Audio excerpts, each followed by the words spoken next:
Yo, what's going on guys? Welcome back to the channel. Hope we're all having a great day today and we're all doing well. So just the other day, Ubisoft updated their list of the top concerns for the community and Rainbow Six Siege. And I really wanted to take this time in this video to talk about some of the stuff that kind of highlights to me. I'm not going to go into everything that's in this updated file. I will link it in the description below just so you can talk and you can go look at the other stuff yourself. I don't feel like all of it's worth talking about in one video. I feel like it'd be a bit too long just to talk about that. So I wanted to kind of highlight some of the main stuff from it and kind of just give my thoughts of it, talk about it. And hope you guys enjoy the video and let's get into it.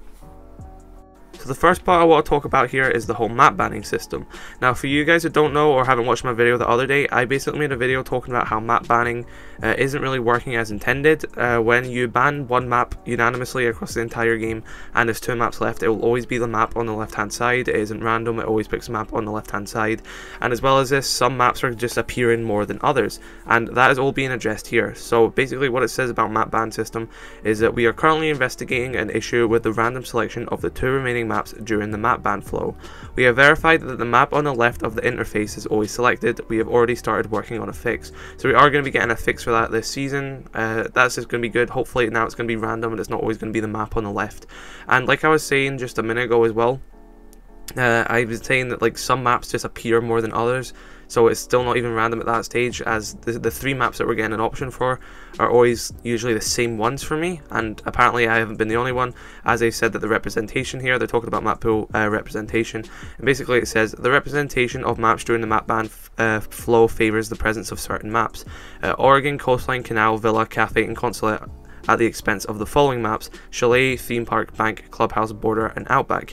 We aim to deliver a fix to even the odds and have a more balanced map representation. And that's basically what I was saying in the other video as well. I feel like those maps are appearing more, especially Villa. I seem to have that every time. And and basically I was right about that. There's just some maps are appearing more than others. I still think that they should change the map banning system to be that the maps actually appear like the way the banning system acts like Pro League. So basically instead of that you just getting 3 random maps, you actually get given all the maps, and it's just a fast process of one team picks one map to ban, the other one picks another one, and you kind of get limited down to one map. Now obviously in Pro League that does take a little bit of time, but in this they could just do a sped up version. I don't know, I feel like that would just give a better representation of what map people want to play rather than just giving us a random option of 3. But hey, they're fixing what it is right now and it's going to be better than it was before. Now this is when we get into like the main part of this video that I really want to talk about, and that is actually mouse and keyboard on console. Now we're past the stage now of me just making theorizing videos trying to decrypt stuff that Ubisoft support is saying that they are trying to fix mouse and keyboard, and me trying to, you know, kind of hold on to maybe potentially false hope.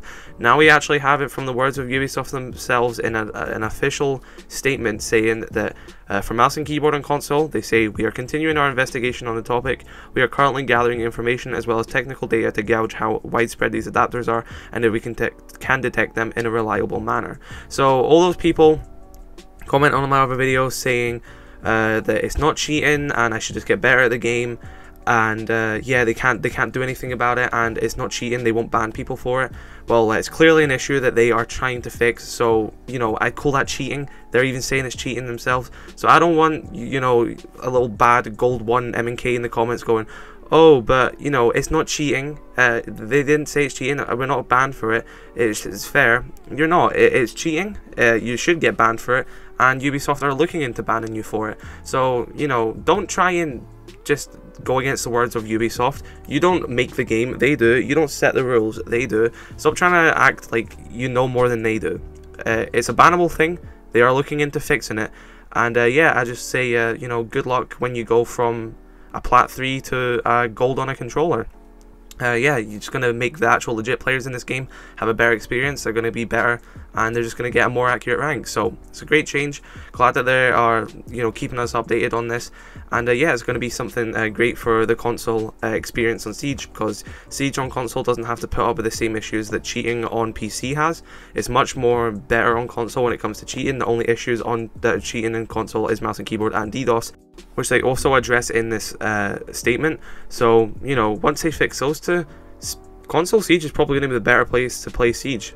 You're not going to have the issue of cheating that there is on PC, which is an insane issue, which I know Ubisoft can do more about it probably, but it's still an insanely hard issue in every model of gaming, and you know, I can't see it really being fixed anytime soon. So honestly, once they get this whole mouse and keyboard issue and DDoS thing fixed, the best way to play Siege cheater free is going to be console, and that's just a fact, and you can't even argue the point on that. That's just going to be the truth. So I hope that mouse and keyboard becomes a thing.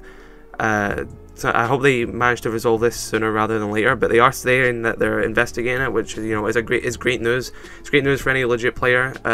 That could actually lead on to the return of Pro League on console, because if you guys remember, Xbox actually did have an official Pro League back in the day at the beginning of Siege.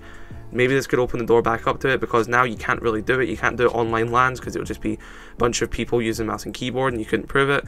If they manage to overcome these adapters and stuff like that, we could potentially get the comp back on console Siege. Console Siege has a massive competitive scene. Don't act like it doesn't.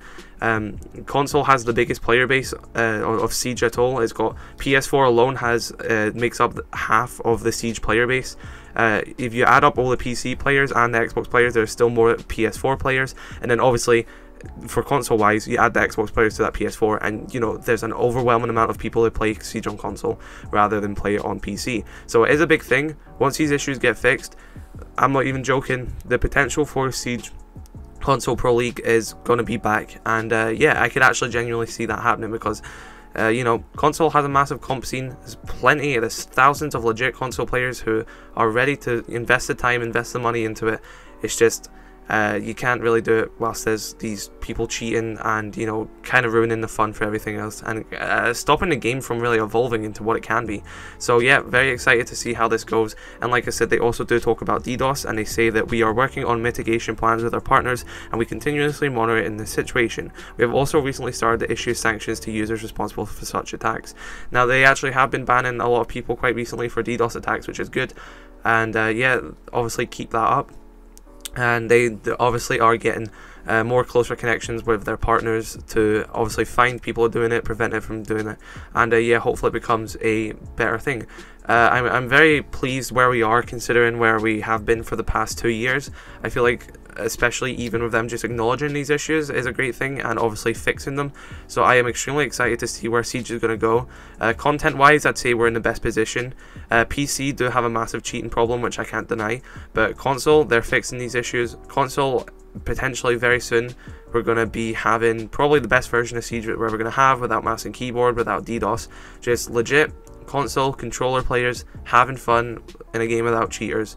That is something we've been wanting for a long time, and it's something that we seem to be finally getting. There's also another little small thing about like PC cheating and hacking, and they are basically saying that they are improving their efforts with BattlEye and everything to try and you know, counter these cheaters and get them banned quicker, but obviously we don't really know much about that right now, and there's not really much I can really go into here.